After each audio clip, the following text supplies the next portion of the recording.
Hello, I'm CJ Werleman, and in this episode, we reveal how US President Donald Trump is not only killing the Zionist movement, but also the state of Israel itself.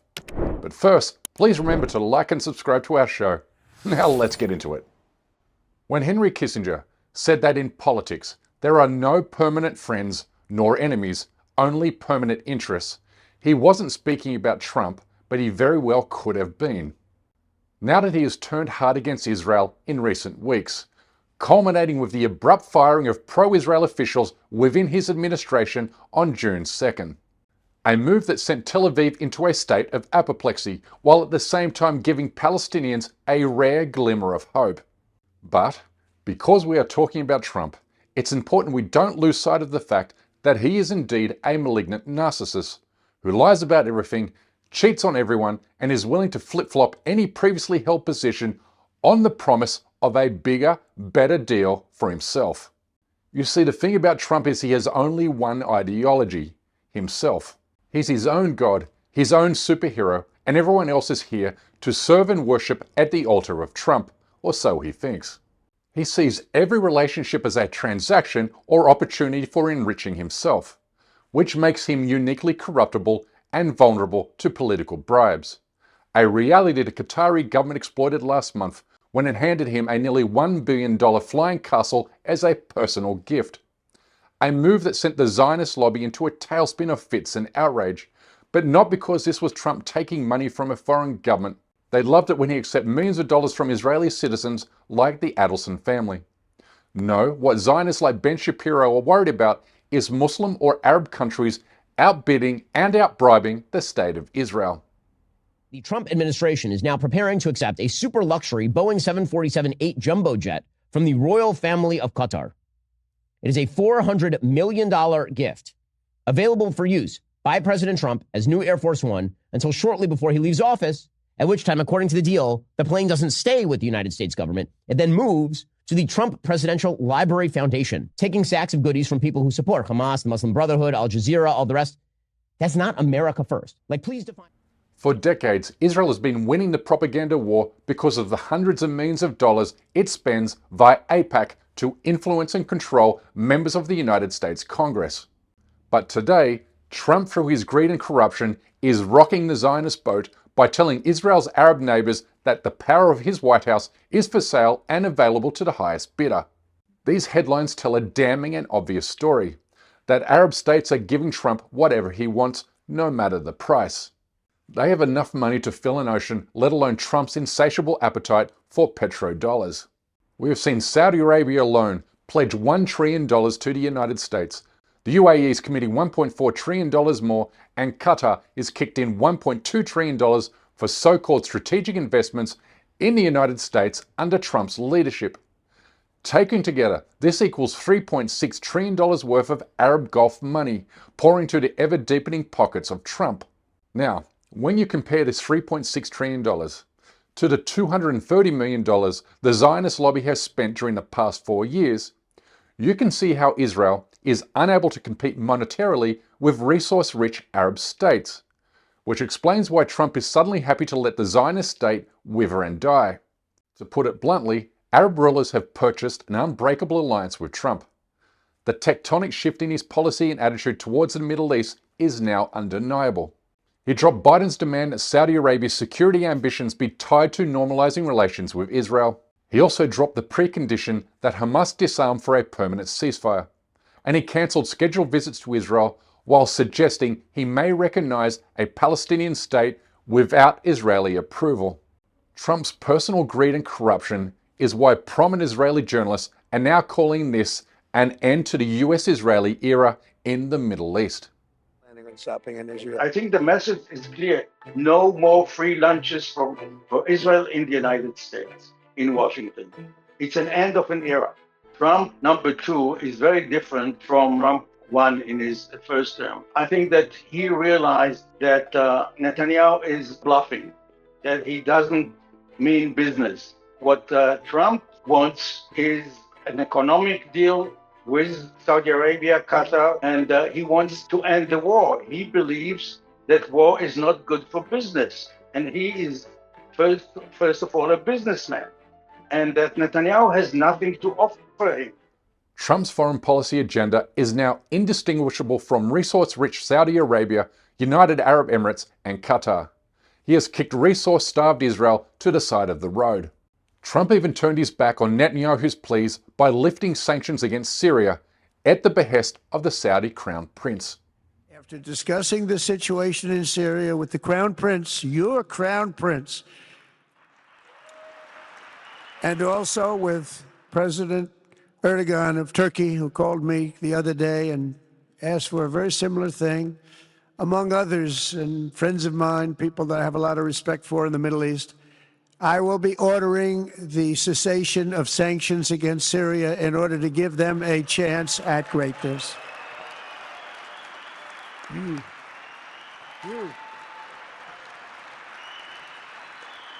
Oh, what I do for the Crown Prince. Israel was arming and mobilizing pro-Assad factions to destabilize the new Syrian government by attempting to divide the long-suffering Arab country along sectarian lines. But normalizing Syria delivers a massive blow to Israel because it not only snookers the Zionist expansionist project in the Middle East, but also delivers Syria into Turkey's sphere of influence. As Erdogan goes ahead with his plan to build what will be the largest military airbase in the Middle East on Syrian soil.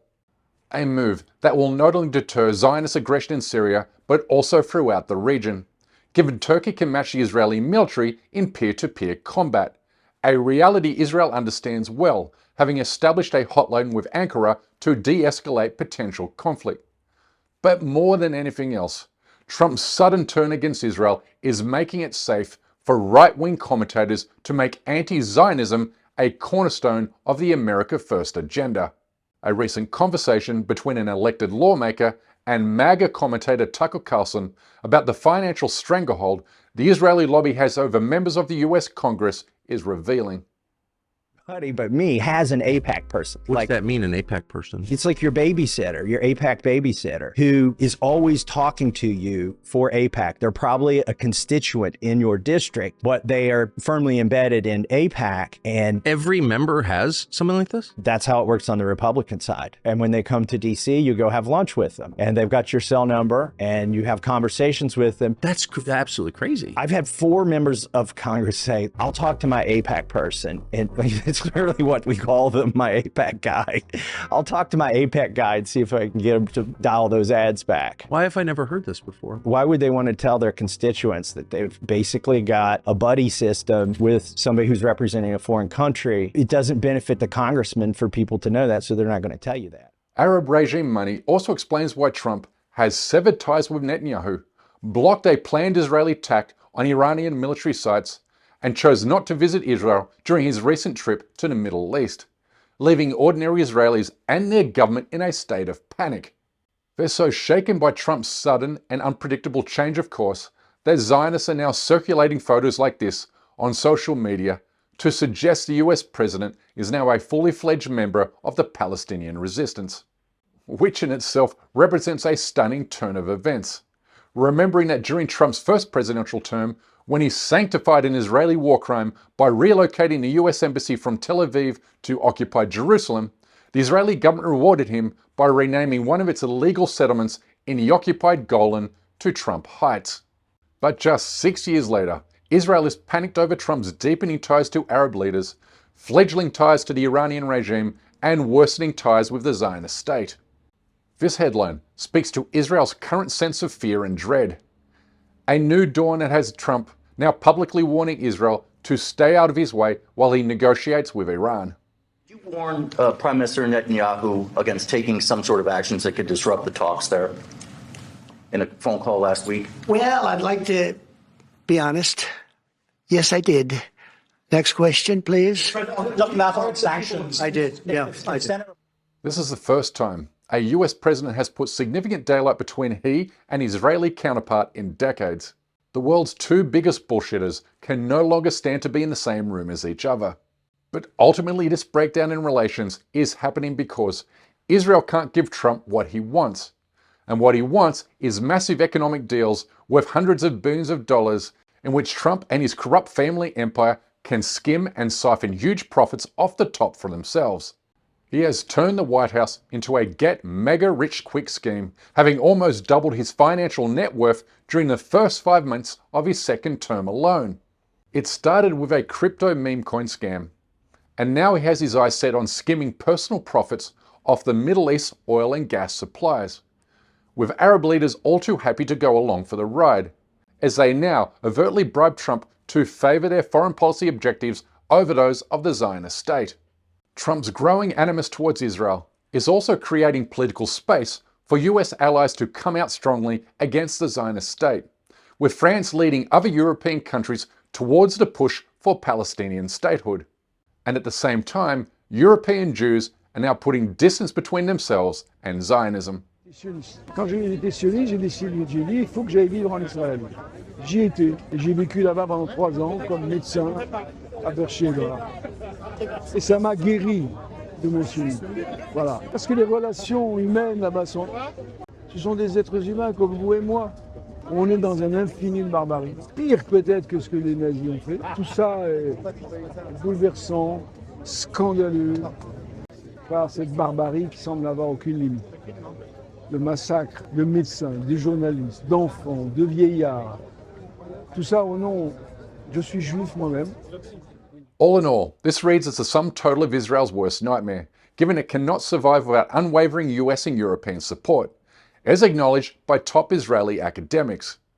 And when that day finally comes, the day illegal Jewish squatters pack their bags and leave occupied Palestine, future historians may very well blame the end of the Zionist enterprise on Trump's craven greed and corruption. And if that is how Israel eventually dies, then so be it. The only thing that really matters here is a free Palestine, from the river to the sea. But that's my time for today. Please remember to subscribe to this channel, and we kindly ask that you please support our effort to expose and confront injustices in the Muslim world by becoming a member of this show at patreon.com/CJWerleman. We can't produce, sustain and grow the show without your help, and we offer exclusive benefits to those who do. But for now, good night, good morning, wherever you are, and stay blessed.